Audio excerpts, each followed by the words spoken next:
Welcome to my world, it's complicated. Ain't a minute that go by that I ain't getting faded. Take this pill and come get high, we going on vacation. My eyes see red and money blue like I see in the Matrix. Keep double back now, gone too far, ain't no way around it. I'm still gon' let ya, even at the pollen started mounting. You look like these drugs, by the way I got my heart rate pounding. I know it's gon' matter, you gon' be the one to help me find it. Still got way too many scars. I harbor demons in my heart. So medicated, see the stars. Now I'm up and away, it's so lonely. Alright, so actually I'll have to post up right here. Let me get this real quick. And then I'll just chop the beginning of all this and line it out. Do whatever you want, man. It's go time. Oh, okay. All right. Here we are. Hopefully the, yeah, I think we got this. The sound should be okay. We should just lie and say take one, bro, right off the jump. What's happening? Yeah, yo, take one. Chilling, yo. Not take one, but the best take. This should be the best take, hopefully. It is going to be the best take. Yeah. It is the take. It is the take. It's the take, is the so take. it's like, it has to be the best one. So, for those who don't know, my name is Siah. I'm an artist from Sault Ste. Marie, currently living in Toronto, Ontario. We did this podcast twice already, and the shit fucking crashed at 2 hours, so that's why we're saying, you know, we got to bring you a third one. Crashed at 2 hours twice, but that doesn't matter. Yeah. At the end of the day, the pod that gets posted is the one that was supposed to get posted. Yeah. Oh, so where are we trying to jump into then? What's happening? First things first, you already introduced yourself, but where'd you get that name from? The name kind of derives from the name Messiah. But I kind of took it as like I looked at it as like creator, and everything around me, I've always like every step of my life, I've always wanted to like create something, or I've always been doing some just like different shit. So it kind of resonated, and I was like, okay, like creator, that's kind of sick. And then I got the Hendrix right now, but that's gonna be formally Siah Hendrix soon. So your name right now is Siah Hendrix. Yeah. Yeah, on streaming platforms and stuff, but I will be changing it. Right. Yeah, but that did come from like, you know, rock fusion with Jimi Hendrix, and then like the rap fusion with like Future, but I'm kind of past it now. Yeah. So you believe that Siah alone represents you more than Siah Hendrix? Yeah. Yeah. Okay. Yeah. And also most people just know me as Siah. Like most like show flyers and like even people just be like dropping track, even cover arts. Some of the cover arts I'd be throwing Siah. Like I've kind of wanted to do it for time. Yeah. I just like it's been on plats, and I just haven't wanted to go through the process to change it because like DSPs are like a pain in the ass. Yeah. So yeah. Me personally, I call you Siah. You know what I'm saying? Yeah. Siah sticks. It's like a first name. Yeah. It's hard. Bro. Yeah. It's hard. I also kind of like the one name kind of thing. You know? Yeah. Where it's just I like got one you. name. Drake. Yeet. Even like Playboy Cardi, like most people just say Cardi. Right. You know? Yeah. I hear you. Yeah. Well, there's a lot we got to get into. I know for Yeah, I sure. know. There's a lot. I know. So let's take it back to the beginning, man. Yeah. Explain where you're from. How'd you grow up? So What's happening with that? yeah, so I'm from Sault Ste. Marie. Small town like up north. Not really much going on up there. There's like 75,000 people, so you're really just chilling. Like you're just chilling. Your job's either like you go into high school. Sports are big there. Sports are super huge, but the arts and stuff isn't like that. And it's mostly hockey and shit like that, but it's usually just trades workers. You go and work in the mill. You go work, you know, like hardworking jobs. You know, there's a lot of hardworking people, so it's never really been my vibe. I feel like I definitely got the work ethic of a lot of people up there, but not in the same like lane. Okay. Explain your family dynamic, because from my understanding, your family may not have had much, but the love that you guys shared between each other was special. Yeah. You know what I'm saying? Yeah. And that helped your upbringing a lot. So explain that. Yeah, my family's been super dope, super supportive people. Always been like tapped in. I've always been around them. So like I grew up in a trailer park, and most of my family from like the same park. Everybody's been through there. So you know. I'm not gonna lie, explain how a trailer park works. You know what I'm trying to say? Explain like how it is like living inside, how the setup is with all the other trailer parks. Yeah, I mean it's basically just like a little park, like a little circle with like a couple different rows. So like my trailer park had like 3 different rows on it. So it's a bit smaller than most. A lot of them will have like 15, 20 rows or whatever. Like at least the ones I've seen in like larger like spots, you know, larger like areas, like population wise is what I'm trying to say. Right. So yeah, it's 3 rows surrounded by bush, and it's just a bunch of trailers, like not like camping trailer type shit, you know, but it's like mini single story homes, you know, but we're just like roughing it. All right, so you're living in Toronto currently, and like in general, let's say someone's living in Toronto and you're, for whatever reason, is going to move into a trailer park. What should they be expecting, the major differences between living anywhere in Toronto versus where you grew up? Like, you might have some crazy people out there. There might be some crazy people, but you're going to get crazy people everywhere regardless. But yeah, like, for instance, like there was a man that lived behind me. He used to like build like crazy weird contraptions, and like I remember going inside of his like trailer one time because he was my friend's grandfather. Yeah. And so me and him were inside there, and I don't know what the hell we're in there. I remember his fridge had like 2 things. He had like just like a couple of pieces of newspaper on the floor, a bed, and like a candle, and that was like it. And then just a bunch of like tools and shit. Yeah. And like it was just like really weird. Really, it was a really interesting spot. So you have some interesting characters like that. You got a lot of people that are going to be on like disability, like getting disability checks or like government checks and stuff like that. So it's like you're not going to be around motivated people, right, but you're going to be around some of the most loving people though. It's like the people that like they actually talk to their neighbor, they talk to you, they know about you, they check in on you. Like when I go back, like there's people that know me there that have known me since I was born. So like when I go back home, it's like it's super dope, you know, like the same people are still there type of shit. So it's like small town vibes. But yeah, I mean, I love everybody there, but there's like that. There's definitely some crazy shit that goes on out there. Like a man got beheaded, like not far from there, like a couple minute walk down the road. Yeah, man got decapitated, and like it was a whole crazy thing. Yeah, I wasn't allowed to go outside for like a while at nighttime. For like, I mean, not that I didn't even want to go outside, yo. I was fucking scared. Wow. Yeah, yo. So it's kind of like being raised by a village. Like everyone knew each other. Yeah. Everyone looked out for each other to a certain degree. Yeah, man, you could have a door on your bear step. A door on your bear step? What did I just say?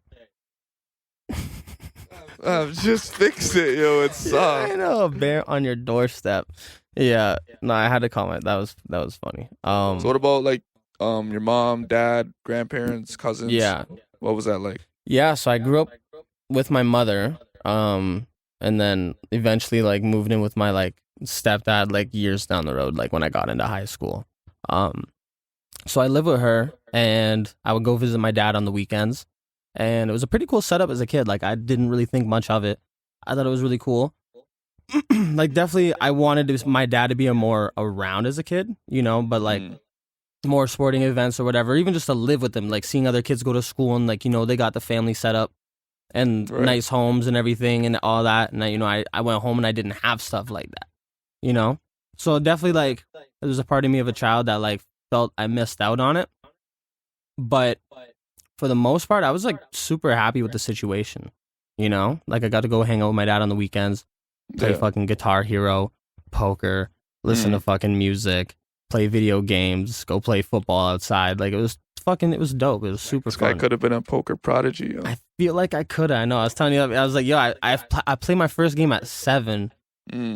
I first started learning at 7. I won my first game with people in person at 8 or 9.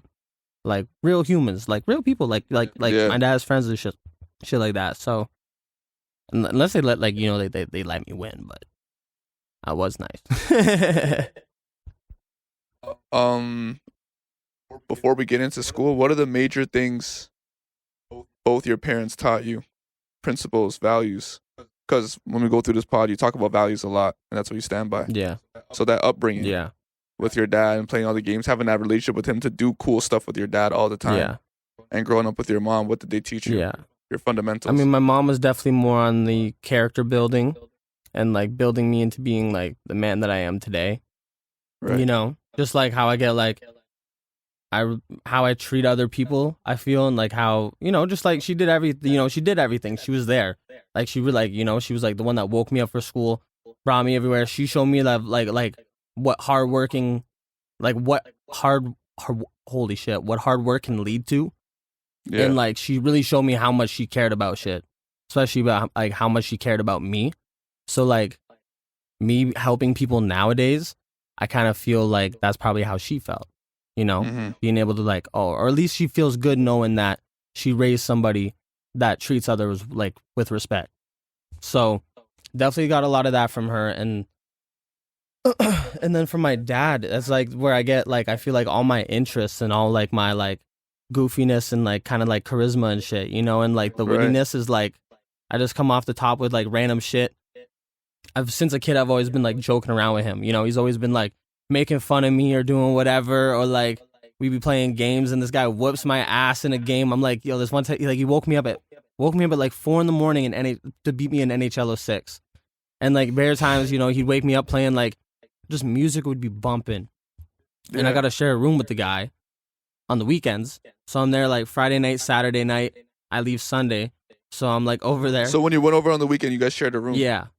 Or usually, depending on like where he was living, he moved around a lot, right? So depends on where he was staying at the time. Yeah. A lot of times it was just like a room or like a room in the living area. There was times where we had like the outdoor stuff too, but yeah, a lot of moving around too. Which I thought was kind of cool. Like looking back, like I'm like, this kind of cool. Like I was like in different parts of the city and stuff, and like I don't know, it was kind of fun. At least as a child, I was like, yeah. So except when he lived an hour away, fucking guy. Growing up, a lot of love. Yeah. A lot of principles talking about, you know, being kind to others. Yeah. Kind of learning to share and be a good person and all that. But then going into school, people like to take advantage of that, and people like to judge and criticize. Yeah. Yeah, and definitely like coming from a trailer. Sorry if I cut you off, but like coming from a trailer park, it was like being judged a lot was like probably my biggest fear. And I was saying this, telling you this last time on the last podcast we fucking recorded, is like I would hop off the bus at my aunt and uncle's house that was just outside the trailer park, just to like make it seem like I was living like in a nice house. And then I'm walking to the backyard and I'm walking in the trailer park, and I'm like, as soon as I get to the trailer park, I feel like I would forget that I even did that. But for that moment, like it mattered so much, and I don't know why. Well, you said you went to school with a lot of rich kids. I mean, that is, yeah. I did go to school with a lot of like kids that like, you know, definitely grew up with like that standard, you know, like rich kind of family, or you know, like you got the mom and the dad and the brother and the sister and the dog and the nice car, and you don't got to worry about too much. You know, your college fund's probably going to be set up for you. All that shit, you know. I know kids now that I grew up with that like their parents set them up with businesses and stuff. You know. Yeah. So growing up with a lot of kids like that, you kind of, I feel like, yeah, you definitely like don't feel like you're connected to them that well. And then bringing up another story that we were talking about, I went over to sleep over at my friend's house, and then our other buddy had pulled up, and I was like, oh shit. And then like, you want to hang out after? Cause like I got to go home later. So like, if you want to hang out, I can sleep over at your place. So then taking the kid that I was hanging out with, the one friend, his mother called my other friend's mom and said like, yo, you shouldn't have this kid sleep over there because like he's from a trailer park. He might be dirty. He might be whatever, this, da-da-da-da-da-da, you know, thinking I'm going to be like a bad influence on his kid or some shit, or I'm like worthless or like whatever it was. And then I still pulled up to the crib. Slept over. I still hung out. But it was just kind of crazy. Like, but that's another thing too, where I didn't even speak up. You know, we're like, I was about to ask that. What type of kid were you? Imagine if I did speak up, but that was never my thing. I've always been away from the confrontation. I think like as a kid, there was a few moments where like confrontation kind of like freaked me out. Like, yo, when we were living in the park, yo, there was a thing that we used to do when like someone new would come to the park. We hang out with them for like a while or like a few days or whatever. Like there was a period of time where we all just like, we started fighting the new people that would come through. So it's like, yo, if you really want to hang out, like we got to fight. So like I fought a few kids, but the one time though I got my nose busted up, and I was in my another like more family members that I didn't even mention before, but like somewhat distant relatives, I guess I should say. But they were also in the trailer park, and I fought on the front lawn. And then so my cousin's grandpa comes out, and he's all pissed off, and he's like speaking in French. He's yelling to me in French, and I'm like, I don't know what's going on. So he gives me a fucking rag for my bloody nose. One punch, I was out in one punch right there. It was so demoralizing. But there was a couple of fights I won, so I hold that with me. But yeah, we were just on some like weird fuck shit. It was fun though. Like growing up in a trailer park is just like you do shit like that. You also live outside too, so you kind of learn how to like deal with like issues in like the real world type shit. Like yo, like this kid like wants to fight me right now. Like I gotta figure this out. You know, it's not an often thing. It's not like I was out here running around fighting, being a badass kid all the time. But like for that period of time, we were always just like getting into bullshit. Yeah. A big thing we talked about last pod was I was like overanalyzing that you used to get off at your aunt and uncle's and then walk through to the trailer park. Yeah. And then I was talking about the way you are nowadays, where out of all of the friends that we have connected, like me and you both know, and like my cousin and everything, like I know how to read people. You know what I'm saying? I'd be looking at you like, all right, this type of person you are. And I used to look around and do that. But with you, I could never read you ever. Yeah. And you were kind of trying to read me too, right? And I understood that you were more like secluded as well in a similar way to me. But I didn't like get it. I didn't talk to you enough or figure out enough, you know? Right. And I was thinking by hearing your story and the way like you portray yourself on social media and everything, it's like you still do the same things you used to do, where I felt like because of the way you lived and how it'd be portrayed to the rich kids, that you're like, they can't know the real me. Like they can't know all of me or else they will never accept me. And I feel like you live your life kind of in that way. And then you can explain if you think I'm right, you know, like that. I could never, do you ever find yourself holding back from letting people know who you really are? Yeah. Definitely. I feel like everybody, obviously like everybody does until you get to really know somebody. Maybe my barrier for that is like a little bit larger, you know, like that gap is a little bit bigger. But it's something that I work on and I'm trying to work on. Like even like doing this podcast today and like the other 2 times is like being able to like open up and like talk more about it. And now I feel like the 3rd time going through it, having already kind of done it and done like test runs and everything and thought about it, I feel more comfortable with the idea of like letting people know more about me. You get used to it. Especially that's what I'm saying, dude. I had a real realization when we talked about that shit, when I was talking about like getting off of my ass house. And I could think about so many more different things, like the fighting too that you just brought up. Yeah. Because Kato talks about how like he's never seen you really fight anyone growing up. Like you never got into fights. Yeah. But you did used to fight back in the day. That was before I was like probably like, that was all before I was like 13. And then I met Kato in like grade 8. So like it was around the time like right around the time like I broke my leg when I was like 12. So yeah, it was probably around that time. So that's what I'm saying. Like we were kids, just like there was a period of time when we were little kids, just like anybody who would come to the park, we would just like start fighting them. And that was probably up until like 12, 13. And then and then I ended up moving out of the trailer park around that time because my mom had got married. We moved to the far end of town over in fucking why can't I even fucking think right now?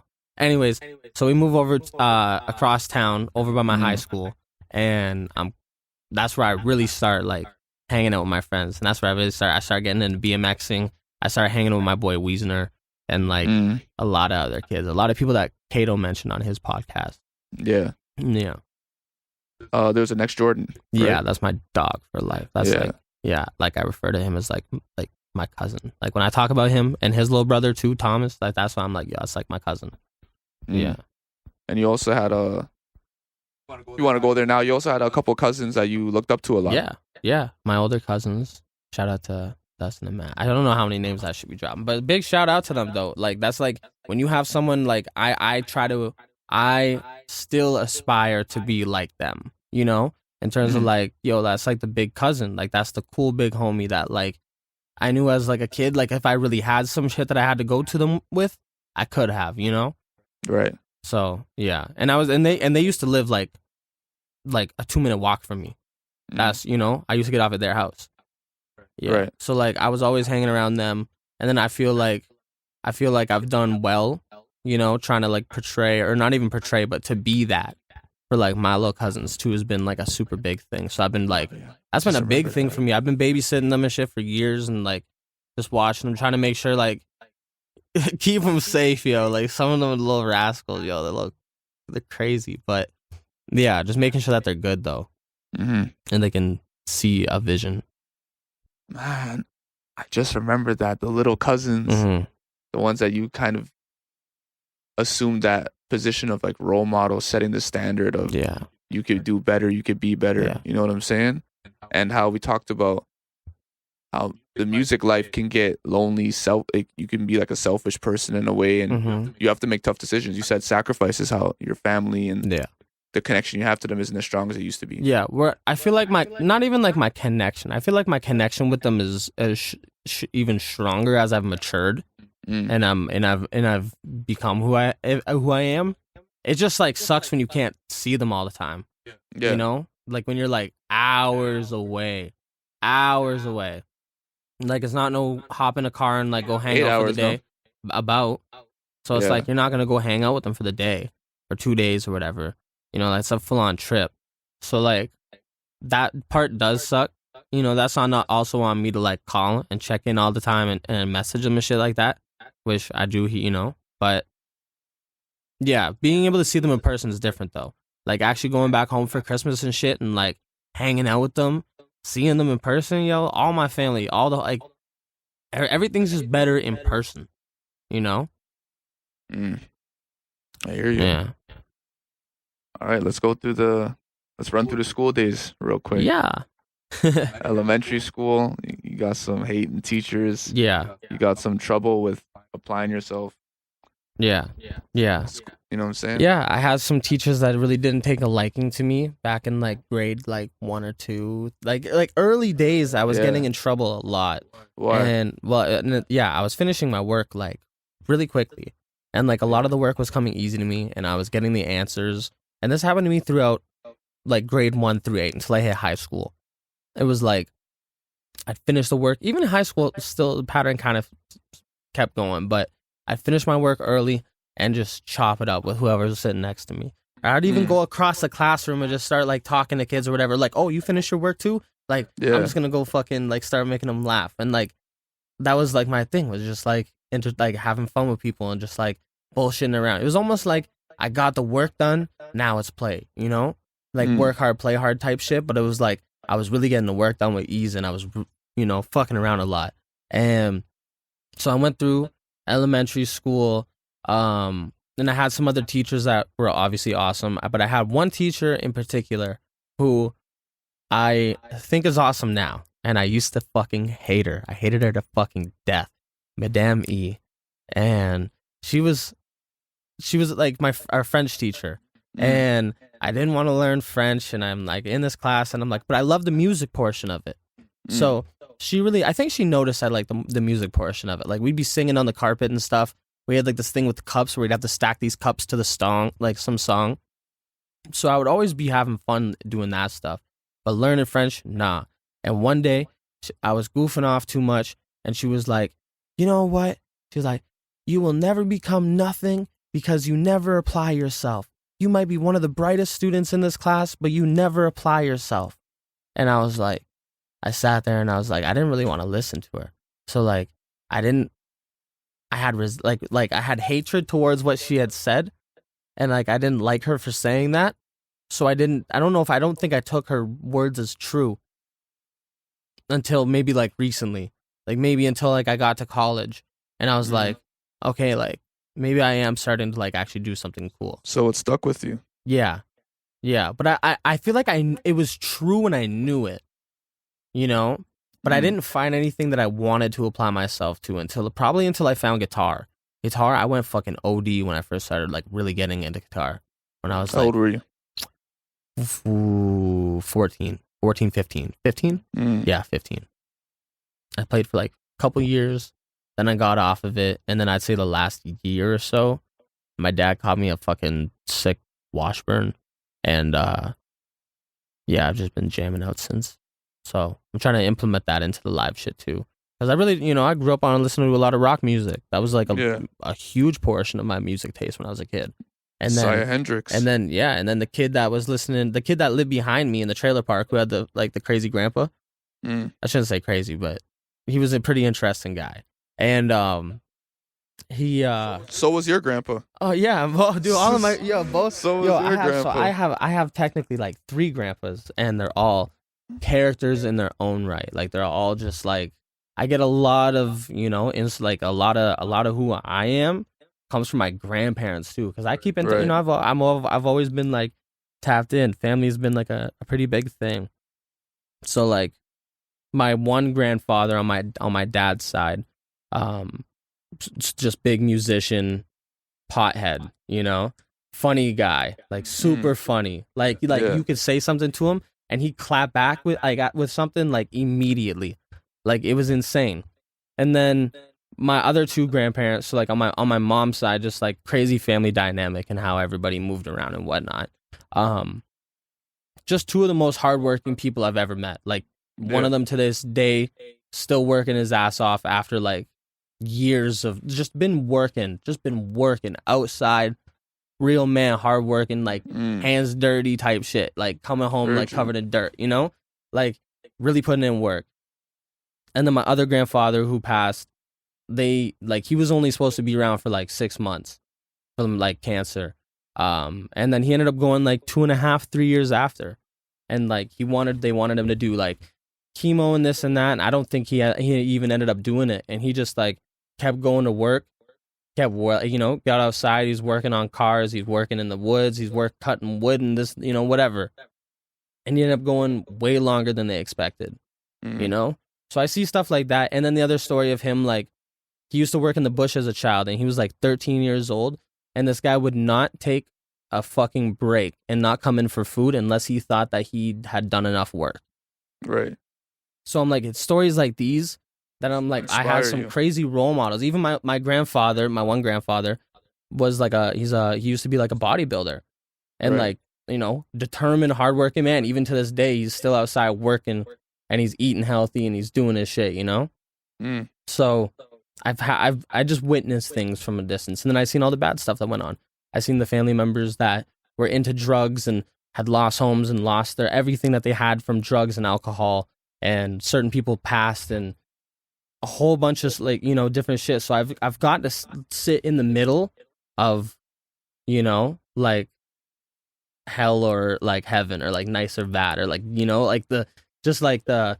Or even just like the beauty in life, I've gotten to see both sides of it type shit growing up. Very observant. The gray area between the black and white. Yeah. I'm like that little dot in the yin and the yang. Each side has a little dot. Yeah, I know the dot. I know the dot, man. Okay. And then how does that translate into your music career? That inspiration from your family, seeing the hard work, but also seeing what can go wrong if you don't apply yourself. Just like, I don't know. I feel like that's just like, it's just kind of innate in me. It's kind of like one thing that like, even as a kid, I was never a hardworking kid either. I actually wish that my mother had disciplined me more around the house. There was a lot of things that I got out of doing. Like, I didn't want to do chores today. I bet I would like fucking, go long, like, wait long enough until I didn't have to do it. And there was a lot of stupid shit that I would get away with like that. Then I was like, damn, like, if I would have been taught just to be a little bit more disciplined, maybe that could have put me, maybe a little bit further along, or maybe discipline would be a little bit easier for me nowadays. But maybe it could have the reverse effect. You never know. Like everything happened for a reason, right? So I can't really say that. But yeah, I'm glad you said yeah, that. well, yeah. But anyway, so I learned, and each day I try to be more hardworking than the last. But just knowing that, like, fam, you can't take your foot off the gas. Like if you do, someone else is going to be hitting the gas and going right past you. Like there's a million kids out here trying to do this music shit, Not every kid's willing to put in the work, so if you can just outlast a million, bro, for way sure. more. Well, okay, well, way yeah, so, you know more. what I'm saying? It's like the NBA type vibe, like yeah. All these kids want to be like rappers and YouTubers and all this shit. It's crazy. So you're competing with like so many people, but not many people take it that serious. Not many people sacrifice the shit that they need to sacrifice. Are you really competing with a lot of people? Because I know you talk about a lot how a lot of kids got it confused when it comes to how to make it around here. Yeah. And they focus on the numbers and they just want the rocket ship to take off, but are they really preparing themselves for the success? Like how you are. I feel like a lot of kids, like, just from my observation, is like a lot of people can like pop off and have this like social media success, but they're not really like doing anything with it. Like they can't, a lot of them aren't translating it into live performances They're not translating it into income streams. They're not translating it to like from like one. They're not doing it cross platforms. A lot of them are only blowing up on one platform. Mhm. So a lot of them are very one dimensional. And like, who am I to say when I haven't popped off yet type shit or whatever, if you want to say that, like statistically, you're looking at streams or whatever. But I just feel like I'm confident in the route that I've been going with the connections I've made, the music I've been making, the fact that I've actually like I've sacrificed like thinking like certain ways and living a certain way to live this way. Like if I wanted to stay home and go work in the fucking mine or go work in the fucking steel plant, I could have. I could be making like 30. I could be making 30 plus an hour by now. If I was doing it since out of high school till now, for sure. But that's not the life. Like that's not the hard work. That's not my grind. Like this is a different type of grind. This is like you have like so much uncertainty on how your life is going to play out, but you have so much faith that it's going to be amazing and it's going to work out, you know? Because you were built for this. You were prepared for this. Yeah. You can look through your family line that who you are. Yeah. Well, you weren't just born like this. This was given to you. Like it's like your inheritance from your family, the work ethic. I feel like I've taken that on. Like that's like I've thought that way for a long time. Like the gifts, the charisma, the music. Of like, I've been able to like, I've been able to take each family member's kind of best qualities of them and be able to like kind of like use it to my advantage. Right. Yeah. Yeah, I thought you hit the nail on the head. Is that I know what you're saying. Is that what it is? Yeah, it's okay. They know what you're saying. So I want to just skip to a certain point. So you said that your teacher said you're not applying yourself. That's why you'll never succeed. Yeah. When did you start? You brought up the guitar, but when did you start truly locking in? I think you said it was around college time, something like that. Yeah. But you can actually explain how you got into college before you get into there though. I mean, yeah. I mean, like, so like I linked up with Kato in grade 8. Like that's when I first met him. In grade 10, we like kind of like actually became friends and stuff like that. And we're hanging out more often. And then I think it was grade 11 or grade 10 that we had to record. Grade 11 we had the recording class. I think it was grade 11 we had the recording class. It was grade 11. Yeah, so we thought we were hopping into math for everyday living, which meant like we thought it meant like finances and houses, and you learn how to just, you know, adult shit, like shit that you know, when I'm filling out my taxes, like the fuck am I even doing? I don't even know what I'm looking at. So like I thought this class was going to help you with that. And no, it was like 2 + 2 is 4, 1 minus fucking 1 is 0. Like, you know, just like, it's just stupid shit. So I'm like, okay, I'm not taking this class. And there's a music recording class. And I was like, okay, well, I already took the guitar class. And I've always loved singing. And I was always sang, but I never told nobody. And then there was actually a day in that guitar class, the second year of guitar class in grade 11, that actually changed my life. And we had to do an assignment where we had to sing a song and like have a full band performance. And I was terrified to sing, but the 2 other people that I was in the band with, I'm like, okay, they're not singing. I'm like, this is my time to like see if I'm good. So I fucking did. Step up, man. So we had to do 3 songs. I did Folsom Prison Blues by Johnny Cash. I did When I Come Around by Green Day. And I did Photograph by Ed Sheeran. So I had to perform these 3 songs in like back to back weeks, like 1 song the 1 week, 2 songs the next week, and then on the 3rd week we had to play all of them. And I had to sing these songs. And the first song I sang on the first week, I came back. Well, everybody was loving it. Everybody was like loving it. Like, yo, you can sing whatever. I was like, oh, I guess so. Like, I didn't even know. Like, I thought, like, I knew I could sing, but I was so fucking scared. Yeah. I was so scared to do it. And that's like a big thing about like, yo, jumping into like unknown waters. It's like, if I had never done that, would I be making music today? I don't fucking know. I really don't know. So I did that. And there was this girl in the class that I low-key had like a little crush on at the time. And she we had a supply teacher that came in like 2 days later, and the supply teacher was like, I don't even know I have nothing planned today. I don't even play guitar. Like, I'm just here to substitute, so you guys can do whatever you want. And this girl was like, I think we should let Jordan sing for the class. No way. Yeah.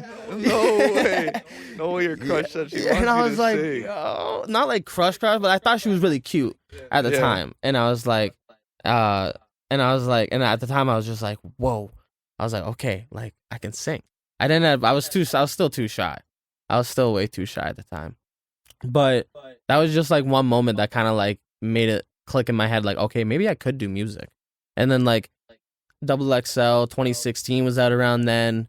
X was really popping off like crazy, and there was a lot of cool music that I was really getting introduced to. And then it kind of just like unfolded like that, and me and Kato just started recording bare music. So back to get on track. So yeah, we start recording music. We're applying to college, and I'm looking around and I'm like, okay, so there's this music program, there's this business program, and there's a photography program. So in my eyes, I have it as like music number one. So I fill that out. And then I have business is like cool because it's only a 1 year just in case I don't get into the, the music program. But like, that's not going to happen. Like I'm going to get in the music program, do this in 2 years, done. And then photography program. And then actually I applied to filmmaking, advanced filmmaking, which so basically my thing didn't even like, I fucked up big time. Like advanced filmmaking is like, you have to take 2-3 years of photography to even get into that course. For some reason, it let me apply to it. So I don't know if it would have like automatically sent me to photography or what, but so I applied to that. I don't get into the music program because I didn't submit my music. I'm like, fuck, man. Okay, so at least I'll take the business course. It's 1 year. I'll do it for 1 year, and then we'll see where we're at. And then, so near the end of the first year, I'm like, okay, like, am I going to take this music course or am I going to stack my bread for 2 years and move to LA? When did you find out that you messed up on applying to the music? That was like probably like 5-6 months into college. I met Marie. Shout out to Marie. She got us, like, me and Kato into the studio, and I was like, yo, like, I don't like. She was telling me something about the application process. We got into the conversation, and then I was like, you had to like submit like real music. I thought it was going off like your grades in high school, yo. So I was like, I got like 2 guitar classes and 2 recording classes, and I've been singing. So I'm like, what more would I need to do, you know? And at that time, I started like I was recording some tracks at the end of high school. I had a few out. I actually had one that popped off, like, and it went kind of crazy in the high schools too. Like me and Kato were low key like high school, like we were low key like famous for like 2 days. It was the most stupid shit, and we got into so much beef over it.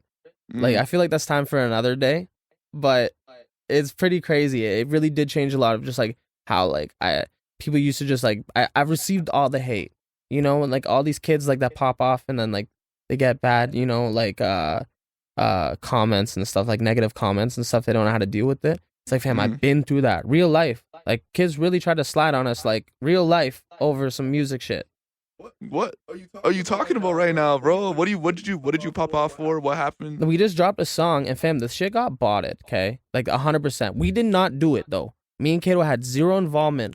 But like, yo, so we go to work, we dropped this song, we go to work one day, and we're like, yo, the track has like 3,000 streams. And me and Kato used to both work at Walmart, yo. So, and we're on shift at the same time, and the track's going crazy. I'm like, yo, I go to his apartment, I'm like, yo, track's at like 7,000, dude.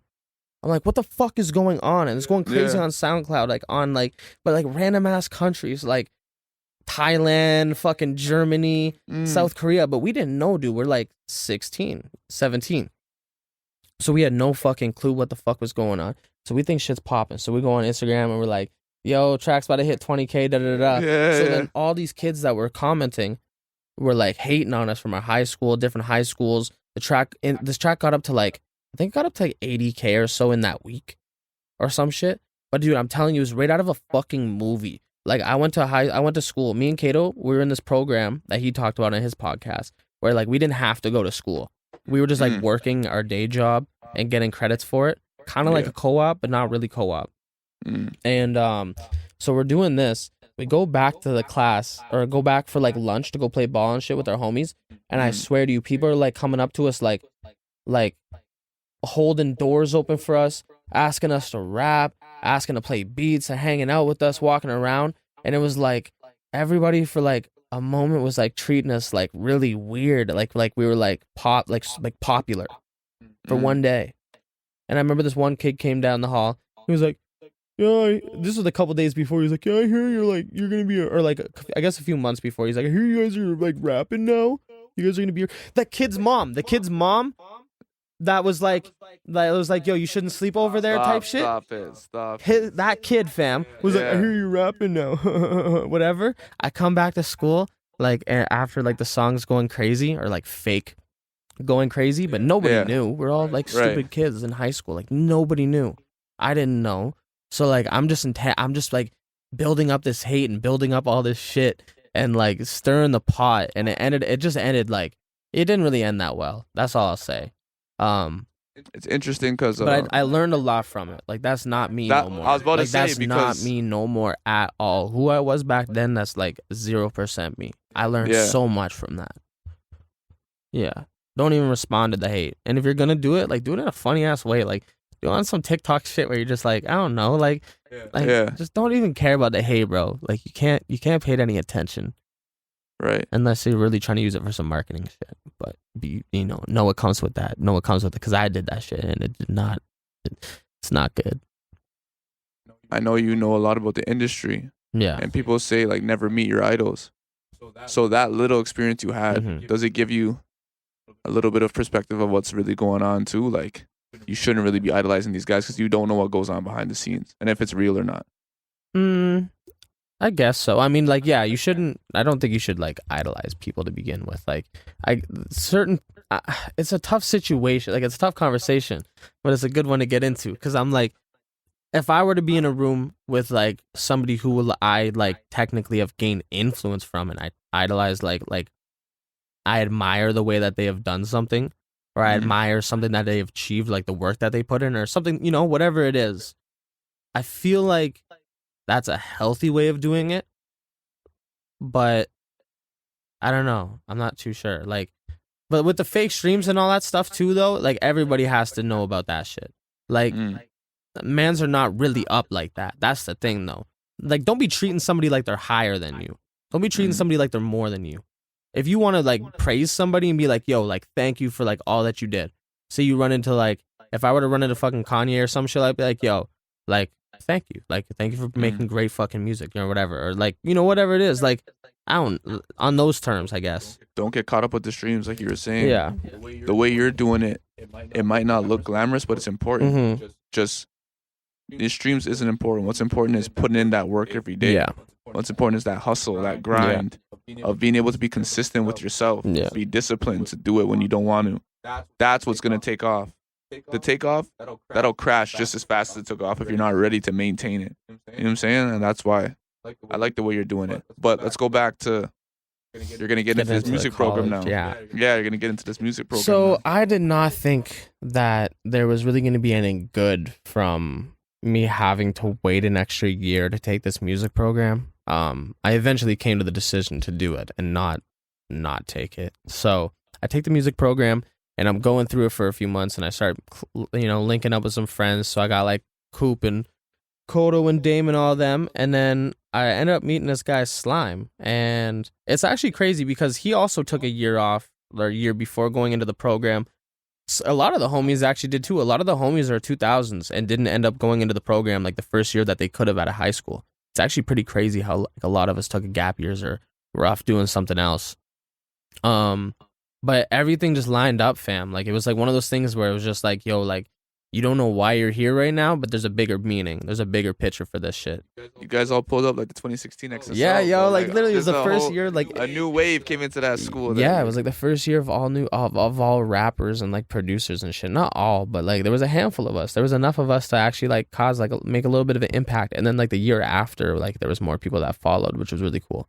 Which like not to say that we had like anything to do that with that. It's just like culture and age and like, but it was a lot of fun, man. And then like on a day that I felt like giving up and just like not really like I didn't want to be a rapper no more. I was like, fuck this. Like I don't want to be writing music. I don't want to have to care about the branding. I don't want to have to care about all this other bullshit. Like I just want to like kind of want to just be like make music and make money. Like but like be in music. And then on a day where I was just thinking down and out, but that was like the closest that I really felt like I got to like really giving up.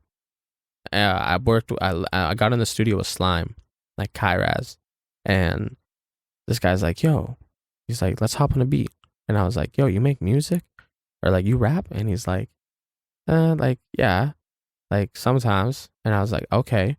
So I was like, you got any beats? He's like, nah, like post something up, let's post something up on YouTube. So I was like, okay, let's post something up. And it was a Gibbo beat. It was like a Young Thug Gunna type beat or some shit like that. And I'm like, we pull it up and we just started rapping. We just started like freestyling and shit. And I'm like, fuck. I was like, this producer's rapping better than me right now.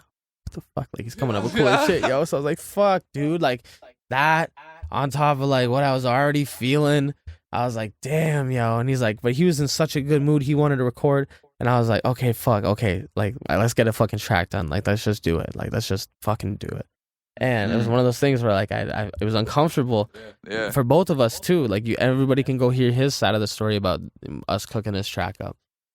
But that track like did a lot for the both of us. Like we became fucking like best friends off that song. Literally. Like that, I hold that track to my heart so close. Like that's a crazy one. Like just a moment. Like it took him hours to do the fucking hook. It took me hours to do the verse. We're in there locked down till like 6 a.m. Finish the track, fly back to his crib. We're up to like 6, 7 a.m. cooking fucking pancakes, eating pancakes right after the studio session. I fly back to my crib and I'm just like, damn, that's a sick fucking song. And I was like, I'm actually really proud of this. And I did like 20 versions of the mix on that too. Over the summer. Yeah. What type of mix you talking about? Huh? So hold it. I mixed that song, like mixed and mastered that song like 15, 20 times before I got the one I liked. And I ended up going back to like the version like 4. You guys were perfectionists back then. Yeah, I was going a little OD. Yeah. Hours on the retakes, hours on the mixing. You guys wanted to make sure that song was perfect. You guys put a lot of effort into it, and it created a special bond. So yeah, no, yeah, it had to be what it worked out was. for sure. It was cool. It was a lot of fun. Okay, so do that track, and then I go through college. We move into a house together, big nice house with all the homies. We're cooking up tracks during COVID. I gain a lot of weight through this time, which I eventually lose. I was up to like 210, 220. I'm down to like 150 now. And just like as a side little thing, yo, like that came from like calorie deficit, walking, playing a lot of basketball, smoking a lot of weed. That was probably it. And smoothies, you know, that helped too. So yeah, that was a college experience. I don't know if I skipped over anything crazy, but it was normal college. Like I was in a music program in college, so it's like as fun as that can get. It was cool, but COVID fucked it up a lot. So, but we had a lot of access to studios still. We moved into the crib, had studios in the crib. And then I moved up to Toronto, and it was a pretty crazy process too. But so I moved out to Toronto, and then Slam got me in like just like linking up with the people that he was working with here in Toronto. So he really was like the first person here that helped me out and helped me get anything going here. So yeah, I moved out here. I took a shot in the dark. I moved out here with like, after I paid my first and last, I probably had like $700, $600, and I still had my job lined up, but I wasn't working yet. Like I had they couldn't transfer me for like at least like another month. So my first month here, I wasn't working, but I was just like out having fun, just like living life in Toronto. It's crazy, right? It's so much fun. I think back to that first couple months I was here to like kind of remind myself of like how awesome this city can be, you know, even when like it's fucking winter time and it's, you know, not shit's going the fuck on, like nothing's happening. But yeah, the winter, bro. The winter gives me. I don't like the winter at all. Yeah, trust me. But we're getting close to that down period where everything just went. There was actually a couple of things in college that kind of fucked up. But actually, yeah, we'll talk about it another time. So yeah, I'll move on to you want me to talk about 2023? Yeah. Like this last year. Yeah. I think it was 2023. So 2023 was my like I guess my second year in Toronto, but it was just like a super big transformational.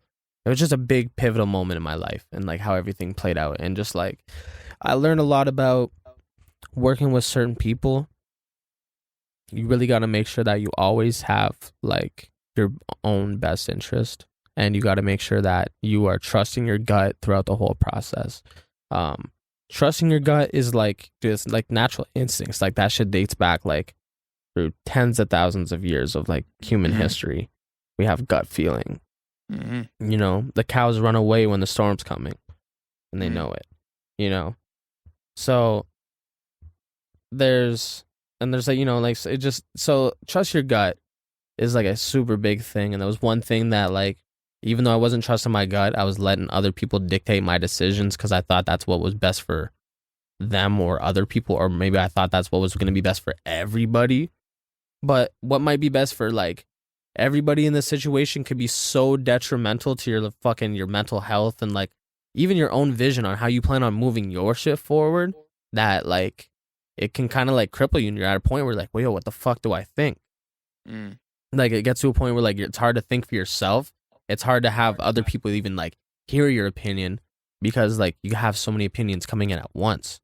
So I've like since then I've really taken a step back, brought the circle down a lot more, and I'm really starting to like just trying to keep things like in-house as much as possible and like work with like genuine people that I really, really believe in, you know? So that's been like a new thing that I've been working on that taught me a lot. In that specific time period that I'm talking about right now, when it comes to you, you told me a specific thing about you maintaining that vision. Like you were holding on to a vision. A lot of people let go of it and they got lost. And then Big Sean has a quote. He says, if we don't share the same vision, no point of exchanging contacts. You know what I'm saying? You were talking about how even though you had this vision, you were letting a lot of people steer you or dictate where you were going, but they don't know where you're supposed to be. You know what I'm saying? They have their own destination, and that's what was messing you up a lot. So you had to learn how to be a man, kind of steer your own path, and learn how to just kind of say no and have a certain sense of respect for yourself. Like, I'm not going to let you say which way I'm going and what to do. You had to let go of that people pleasing. I think that's what you said. Yeah, that was like so you said one thing in the beginning of your spot, like your part right there. Oh, the standstill when people were losing the vision. So yeah, there was like a moment where like everybody was kind of lost in the sauce, and I felt like I was the only one that was really seeing what the fuck was going on. Like the only one that was like, yo, like this has to happen now. Like we gotta hop on this or this moment's gonna pass. We gotta drop this song. We gotta get this fucking TikTok out. We gotta be doing this show. Like, yo, why are we going and doing this when we could be doing this? Like, what's happening? What's happening?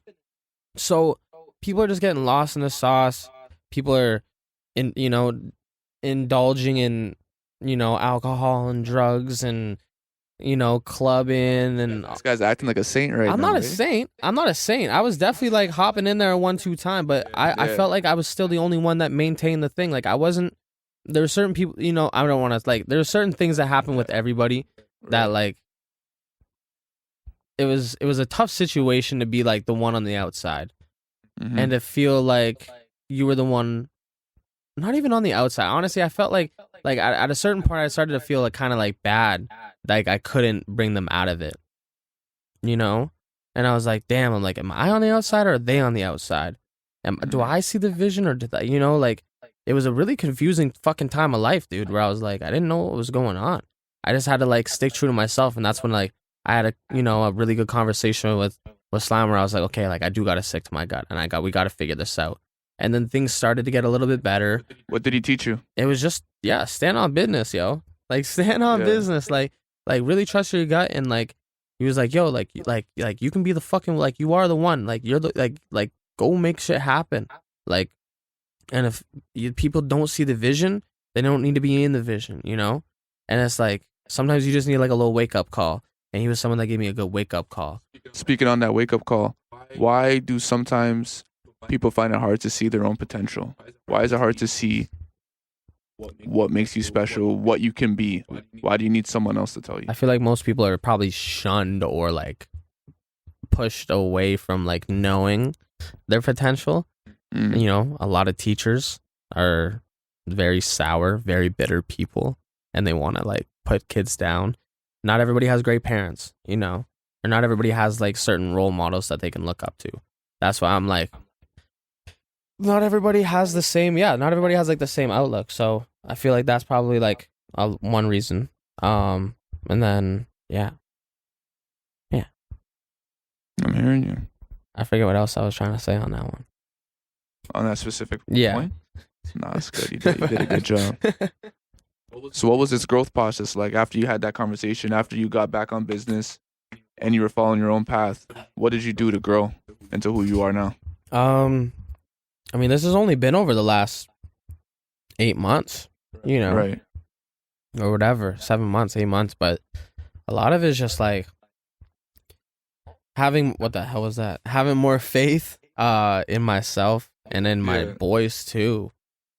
I'm more willing to like help my friends now too. At a moment where like I felt like you were too weak. Yeah, where like I don't know if it was like, I don't know what it was about me. I just like I didn't. You felt like if you go to try pull them up, they might pull you down into what they were. Yeah, or like if I jumped in too far and I tried to like, or I put too much pressure on them, it would push them too far away. Yeah. And you know, and I'm not trying to like burn bridges, especially with the people that I love.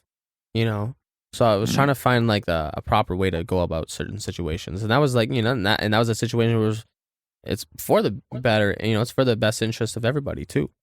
But honestly, though, like since then, things have been fucking amazing. Like, just been cooking up a lot better tracks. I'm in a way better headspace. I'm more confident about everything. Like, I'm just like overall happier. There's still certain things that like, yo, I still smash myself in the fucking head over the same thoughts of like, yo, how can I get my shit to be better? How can I make my, you know, like I still am drowning with those thoughts. But I am like, I'm relatively like out here just like maintaining positive reinforcement in my own brain. I changed thought patterns. I've figured out how to like float above the water, you know, and then dip in if I need to, you know, for that, like that artistic value, or if I need to, whatever it is, or if I'm having a conversation like this, right. You know, sometimes I need to be able to like try to remember, you know, like the fucked up stuff that happened and recall it to the best I can. Yeah.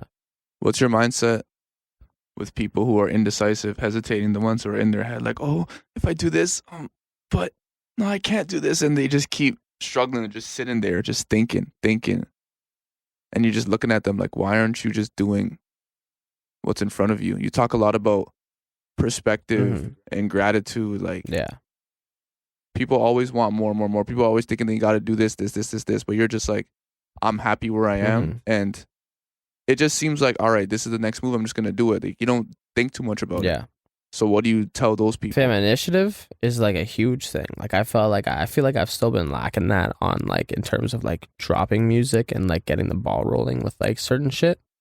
But I wake up every day eager to get to work, and I'm like trying to learn new shit, and I'm figuring out new stuff, and I'm working with different people, and I'm constantly on top of it. I'm constantly thinking about it. I'm constantly doing certain things or trying to think a certain way or figure out stuff to just make sure that everything I'm doing with my career is going to come with like a bit more ease to my brain, I guess. And then in terms of just like acting on decisions or like wanting to do something, like you just have to do it. Like you'll never know if it's for you if you don't do it. Like if me and Kato never like took that recording class and then like started doing like covers of songs, like we might have never, like, you know, like we wouldn't be here today. We had to take that shot, and then to actually start dropping music was a whole new thing, and to even like start writing our own music and stuff like that was like a whole new thing. That's what I was thinking about. What do you tell people who are waiting for the moment? That's what I was trying to remember. You can't wait for the moment, because the moment will pass. How are you gonna know if the moment is there if you've never done any preparation, you know, or if you've never done any work? You don't know what the dark side of it is, you know? I've seen a good amount of the dark side of the fucking music shit. Not only like internally, but like externally. So that's happened to other people. Like I've had really close friends of mine get super fucked over in this business, you know? Seeing that stuff, And then also with just like the way that I grew up and stuff, like having gratitude. I'm super grateful for my situation, you know, because I saw my other cousins, even the ones right now, or my little friends back home or whatever it was, aunts, uncles, friends at school, like seeing how other people live. I'm like, fuck, like I could not live like that. The one thing that I heard that actually probably changed my perspective was like, yo, if you took everybody in the world's problems and threw them into a pile, you wouldn't trade anybody else's for yours. Picking yours back up quick. Yeah, dog. Too crazy. Yeah, What? dog. Stop it. Picking mine's back up quick. Yeah. So that was one thing where I'm like, dude, I think about that quote all the time. That's like one where I'm like, dude, I can't be like ungrateful for where I'm at. I can want more. For sure.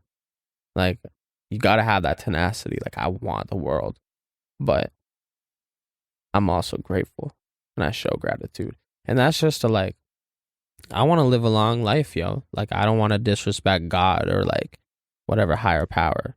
You know, I really believe in that shit. Like, there's definitely some higher power shit going on. There's no way to be able to explain like what I've been able to do and like with this shit that I've seen. I think that, or a lot of people, even for everybody sort of just the way, like, everything.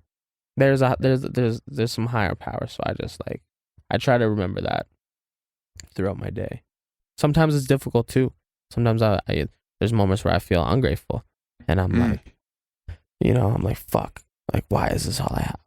I'm working this fucking job, and I gotta do this, and I gotta do that, and I gotta do this, or whatever. But like, moments of weakness. It's a moments of weakness. For one, it's a product of whatever I've done in the past that's gotten me to now. You know, I do have to like, at one, I do have to blame myself for my own issues and certain things that are in my control that I have not fixed. But yeah, I forget the next part of that. What are you doing now? What movements are you taking to get over your insecurities from the past? Actually dropping like music and like getting out there and like doing a lot of shit and like doing the podcast and trying to talk to people and just trying to be out there more, you know, and trying to give people like more of me, give people like just a little bit more of an insight to like what I'm doing. Even just like how I feel like I talk to certain people. Like, I feel like a long time ago, like I used to learn information and like kind of like gatekeep certain shit or whatever, and not like I don't even know if I really like meant to a lot of the times. I just noticed that I was doing it where I was like, okay, like once I learn how to like actually use this tool to my advantage, then I'm gonna like figure stuff out or whatever, you know, like stuff like that, like where I wouldn't like put it to practice while I was like starting to learn it. I don't know if that makes any sense. So like, I don't know. I feel like I just want to be dropping gems for like everybody, helping everybody out. Even if it's like some random person that I meet at work or whatever, you know, like there's some shit's going on. There's a lot of times where like some guy would be like telling me his shit and I'm like, okay, like I'm at work right now. I don't want to hear this right now. Yeah. But there's also that other side of me that's like, okay, like I do have the opportunity to change the way that this guy goes about the rest of his day. Right. So I make sure that I use that. Recognize opportunity. Yeah, definitely. Yeah. And you never know who you're in a room with too. You might end up helping somebody that could help you. Right. You know? I just got a $100 tip at work the other day because I was helpful to this woman. You know, like I'm just like doing my job, being me, making sure that like this woman is like, you know, she has a good experience. She's not disrespectful to me. She comes in, she's always very sweet, very kind, knows, you know, kind of knows what she wants to get, but sometimes I gotta help her out or whatever. And it's always been very positive. And she came back in and she gave me a $100 tip that I split with like the people that I was there with. And I'm like, that's crazy. So it shows you like how much like, you know, it could work. It could like work out just by being nice. Just by being a human being. Like a lot of times we don't think that the next person next to us is just another human being going through their own struggles, their own problems, dealing with their own issues. Like we like to treat each other like robots, like a transaction. Just you do this for me and do that and we never talk again. Yeah. No. There's like, I think that's because of like, I think a big part of that's like social media.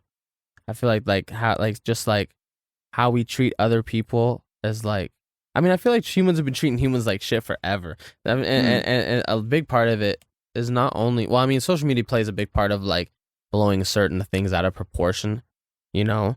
Like you see some like a certain somebody that says that they support one thing or whatever, and then you assume that they do all these other things or support all these other things. So like I feel like it puts like a bad taste in people's mouth when like, I don't know, you have to be kind of secluded on the internet. That kind of goes back to like that stuff too, where like depending on what your crowd is or what like narrative or whatever you're trying to push, I feel like it's just better to be secluded on the internet and like not always be on top of that shit, not always be on it. Like no one needs to know like if you're like crying for the 8th time today. And like over you know, because like your boss yelled at you or something, or like no, I don't care to know like all this other shit. But I think that comes a big part. Like I just keep going off and off, but I'm gonna talk about shrooms now. It's like shrooms helped me a lot with like disassociating from like the online world and like even myself too, and like going deeper into like the spiritual side of it. Like I've been into meditating for a few years now, but like when I took shrooms, I had like a full ego death and fully like separated from my body, and like couldn't even refer to myself as like my own name or I was just like an entity. Like I just called myself an entity. I was a soul or like a being or something. I was like energy, you know? And like all the word that I kept saying was flow. Everything's like flow, you know? But yeah, the shrooms definitely opened me up to like that, just like a way more spiritual aspect of life, trying to get off the social media and like be back in the real world. Like appreciate those that are in front of me in the room, you know, not be pulling on my phone all the time. And like, you know, you made me take in how social media played a huge impact in the way everyone treats each other nowadays. Yeah. I didn't even take that in. People think about the kids like, oh, the next generation of kids are messed up. The next generation of kids are going to have such a poor experience. What about us? What about the adults? It affects us just as much as well. Yeah. No, I didn't even take that in. It's crazy, dude. The kids. I am scared for like a lot of kids, especially growing up in Canada with like the censorship and this seems like the indoctrination of a lot of young children into believing what they want you to believe or even just support. I won't get into too many details, but no, you don't. No, you don't have to. No. But all I suggest is that people open up their eyes and look at where the money goes. I'm gonna be selfish. Mm-hmm. Before our last pod shut off, you said a really banger quote, and it had to do with your growth into who you are now. Yeah, during that growing period, and you talked about it's a movie or a show you've seen on Netflix. Yeah, so like I think it's called Stitz or something like that, but it's like Jonah Hill ended up doing like a little mini like documentary about his therapist and the methods that they use to overcome like depression or everyday living, or you know, just like fighting that man in the mirror or whatever, you know? Like you got voice in your head that you're trying to overcome, shit that you're trying to figure out with yourself. You got issue with your girl, issue with your job, issue with me, issue with yourself. Take that energy and put it the fuck out. That's a Limp Bizkit quote. But yeah, it was basically like it was a really great mini doc, but it talked about this section of like looking back to your past self at like your most weak, most vulnerable, most alone, scared time, and like showing that child love and like showing that child that like you appreciate them and you love them. And you care for that kid, you know, like you're there for him. And you also want to be able to be the type of human or like grown up that the younger version of yourself would like love to hang out with, would feel safe with, you know, like if, you know, so I know for a fact that like from 0 right until like now, every year of me is a version that would be able to still be cool with me, you know, so, you know, in a certain way, like that still might not be me anymore. However, I was acting in those days, there's maybe certain things I believed or whatever it was. But I know that person would still find me cool to hang out with, you know, and then they'd feel safe. They could tell me stuff. I was going to ask you, what kid is that for you? That kid that's hiding, you're not showing the light to, that kid that's in the dark, the one that you're most embarrassed about, that you're most ashamed of. That's like, I don't know. You did bring up that one kid that used to project his anger on others. Like you would get. Yeah, you know that what I'm is saying? true. Probably like 10-year-old me, 11 or 10-year-old me, like grade 5. I was like really angry at Mhm. like just my situation, like as a kid. Like I just like didn't understand certain things. The only thing that I really had was like soccer and like going to school and hanging out with friends. Like that was the only thing that was like really important to me. Not that I didn't have like love and family and all this stuff during that time, but like just I was like, I feel like around that time was when I was trying to be like, okay, like you guys, this is when I was really like, okay, like you guys have families and I don't have this, and and like my life, I'm still living in the park, and I got shitty internet, my shoes have holes in them, and all this different stuff, and I never went to sleepovers with no kids or nothing like that, and like I'm being left out of all the jokes, and just all that stuff was going on, and then I was also getting chubby and fat at that time too, because I broke my leg and shit. So like all the fat jokes are rolling in too. So I had to like eventually like I had to like play into it and like clap back at kids, like be like start like I don't know. There's more altercations that arose from that. So yeah, I guess like probably that kid. I'm like I let him know, like I love that kid, and like the shit that I'm doing now, or who I am now, is like it wouldn't have been for like those moments as that kid. So like, you kind of have to thank yourself at that age for like thinking the way that he did and reacting the way that he did to certain situations. If that makes sense, I think it makes sense. You got to put some respect on that kid's name because he put in work. Because he dealt with it way worse than you do now. You know what I'm saying? He dealt with it, yo. Like he was getting dealt with made it fun crazy. of. Like he didn't like he had so many questions. He he stood his ground. Yeah, he didn't know what was going on. Put respect on his name. Yeah. That's big, man. That's big. Yeah. But now we're here, yo.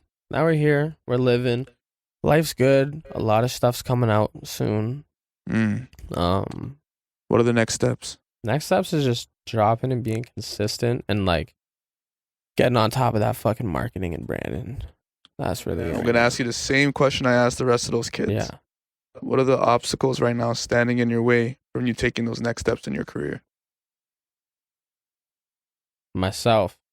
But like, even for myself, like I'm clearing the path for myself right now.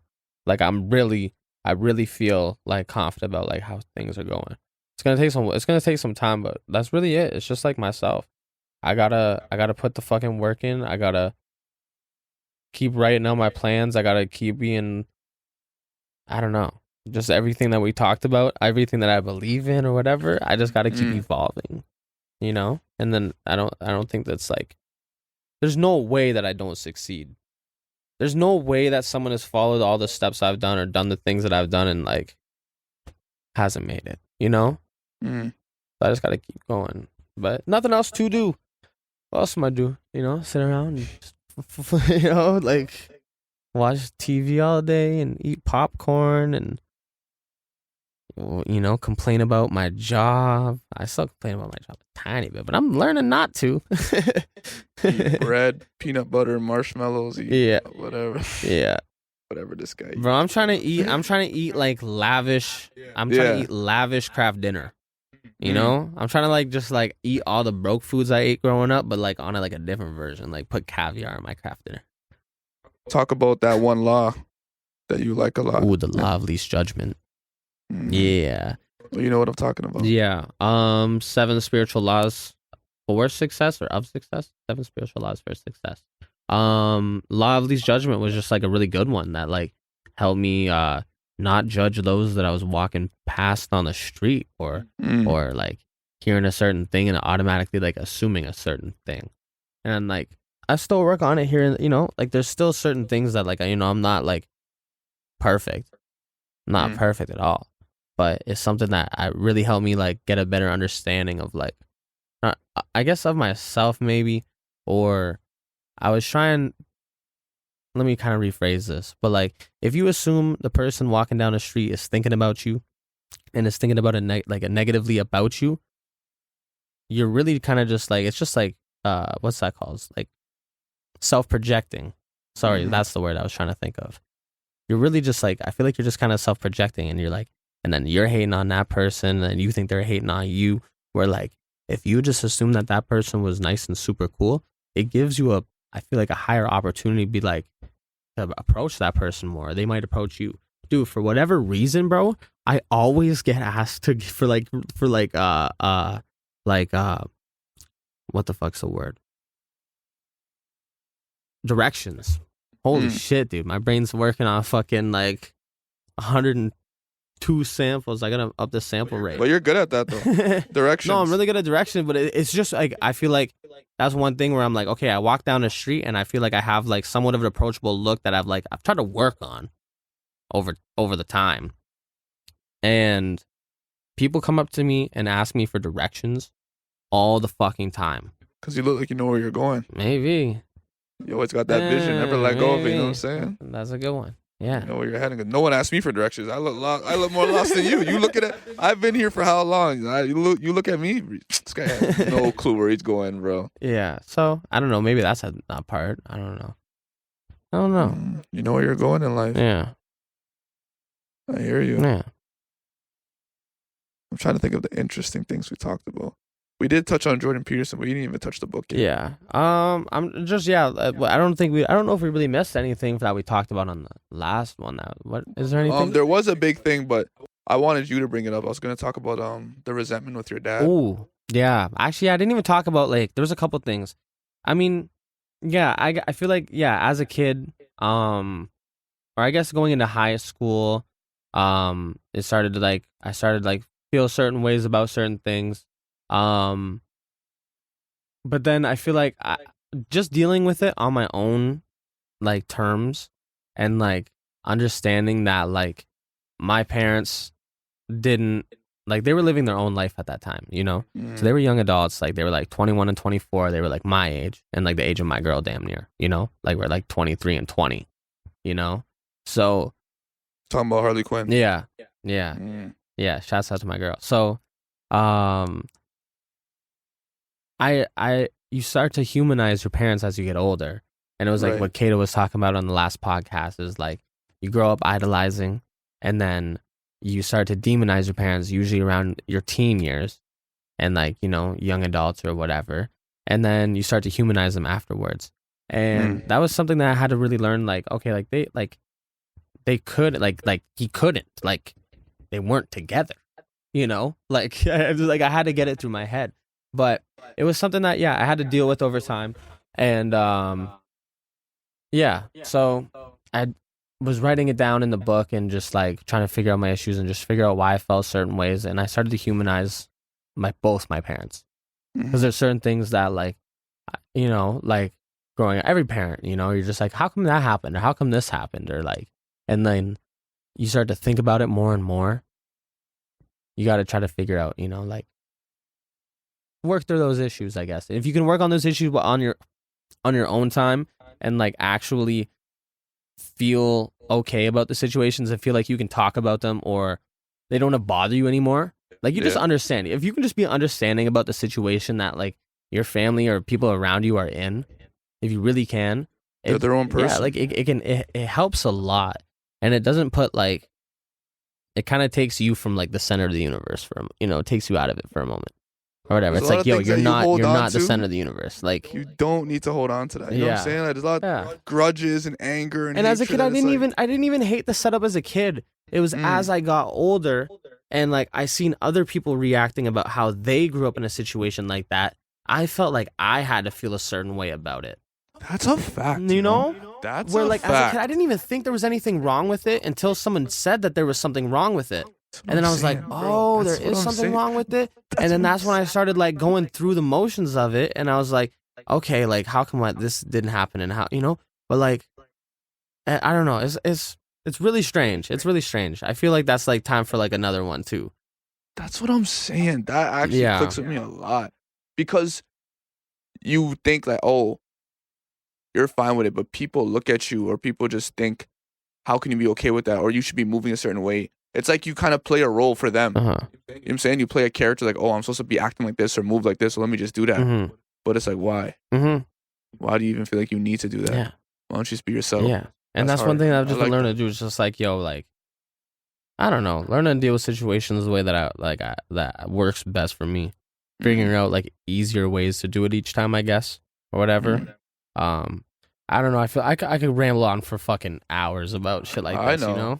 We rambled for 4 hours. Yeah, I last know, time we were in yo. a This room is together. hour number 6. Closing in on it. It's still going too. So I don't know. Nah, bro, but guess what? It doesn't even matter because I know that we still have a lot to talk about. Yeah. But you're gonna be on the pod. Yeah, a we'll lot. be back. You know what I'm saying? I We'll be back, covered a good 100%. portion of it. We'll get back to it. Let's lock in a pod for Yeah. once. Let's actually lock in. You know what I'm saying? But I know there's a lot you want to say to your family. Yeah. You know what I'm saying? So is there anything you missed out on that you want to just? I mean, yeah. I mean, I love everybody. I love all my family. You so talked far, about how you know? you never told your cousins, like your older cousins, how much they mean to you, how much you looked up to Yeah, them. no, that was one thing that I definitely like feel like I gotta reach out more and let everybody know, and like let my older cousins know and my little cousins know that like, and even just like the people that like I lost touch with in high school, and all Yeah. those people that like actually helped me and actually like fuck with what I was doing and fuck with my music or whatever it was, or actually like want the best for me even if they don't let me know. Like I love you guys and I appreciate those people, you know. For anybody out there, I guess that's like listening and like dealing with a lot of shit. It's like, fam, everybody's dealing with shit, yo. Like, talk to the person next to you. You know, they could be going through the exact same thing. You really never know. There's a reason why there's certain people around you. Yeah, fam. Like your coworker could be like, yo, your coworker could be going through some modness, and you wouldn't even fucking know. Nope. You know, I'm actually thinking of one in particular right now that I'm thinking about where I'm like, yo, I don't know how this guy's holding up. But yeah, you're talking to yourself right now. yeah, yeah, but yeah, yo, just want the best for all, yo, and I'm just like, I'm ready to get back to fucking work, like actually get the work like done, like drop this shit and go up, like actually go up. You know, I'm actually tired of like waiting. Stop waiting for the moment. Yeah, yo, stop waiting for the moment. No more waiting. You can't wait, yo. That's one thing. That's just like the progress has been 10x in the last couple months just because I haven't been waiting for shit. You'll never be ready for the opportunity without the preparation. Yeah. All right. That's all? That's all it. right. Fuck everybody that listened to this for the whole time. Fuck You're all of you insane, guys. bro. I hope you delete this. I love everybody, guys. Goodbye. Easy. That's it. Good podcast. Boom. Done. Yes, It's sir. actually secured. Save it.